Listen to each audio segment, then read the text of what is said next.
In this video, we're going to begin with section 2.1 and talk about what is a function. We are also going to determine whether or not something is a function. In later videos for this section, we will define and identify domain and range, and use function notation and evaluate functions. So first, what is a function? Fill in the blanks in the definition below.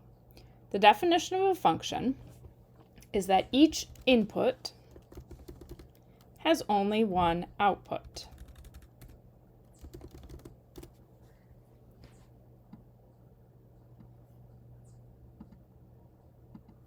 So let's look at some examples here and determine whether or not each is a function. So looking at this example in number 2, we have inputs and outputs, inputs on the left, outputs on the right. The input of 1 gives us a lock, the input of 2 gives us a pen, the input of 3 also gives us a lock, and the input of 4 gives us index cards. So when we're thinking about a function, each input has only one output. Another way to think about this is as like a vending machine, where the input is the number that we're pushing, or the button, and the output is what is going to come out of the vending machine. If each input has only one output, then whenever we push a button, we always get the same thing. So whenever we push button number 1, we will always get a lock. Button number 2 will always give us a pen. And if that is true, then it is a function.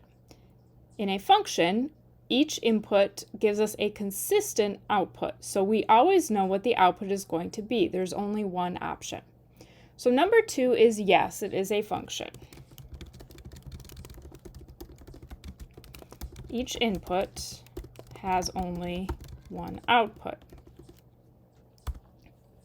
It does not matter that we can get the lock by pushing either the button number 1 or the button number 3. It's still a function because each button that we push only gives us one object, so we can be certain about what that object will be.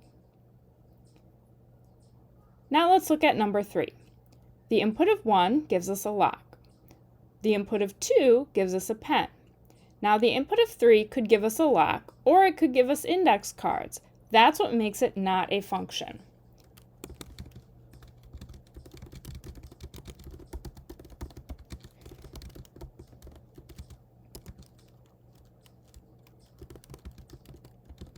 The input 3 has two different outputs.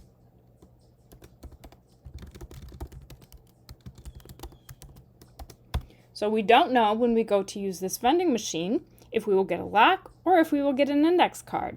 It just depends. Once we find one button that will give us two different outputs, then we know it's not a function and we don't need to continue through the rest. Let's look at number 4. This one's a little bit different. Now we have states and capitals. So the capital of California is Sacramento, the capital of Texas is Austin, etc. So our inputs here are the states and our outputs are the capitals.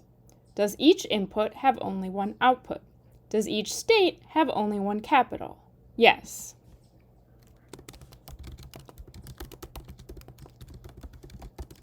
Each state has only one capital city. Now, if there was a situation where maybe there were two cities that were claiming to be the capital and there was maybe a dispute over which one was actually the capital, then it would be not a function. But because each state, as it stands right now, has one defined capital city, then it is a function. Finally, looking at number 5. Again, we have cities and states. So this time, the cities are our inputs and the states are the outputs. So for example, Minneapolis, the state that's in is Minnesota. Springfield, the state that's in is Missouri. Now you see that we have a problem here because when we have Jackson, Mississippi and Jackson, Michigan. So if I say I'm going to Jackson, you wouldn't know if I mean Jackson, Mississippi or Jackson, Michigan, unless you had more context about my trip. So this one is not a function because the input, Jackson, has two different outputs,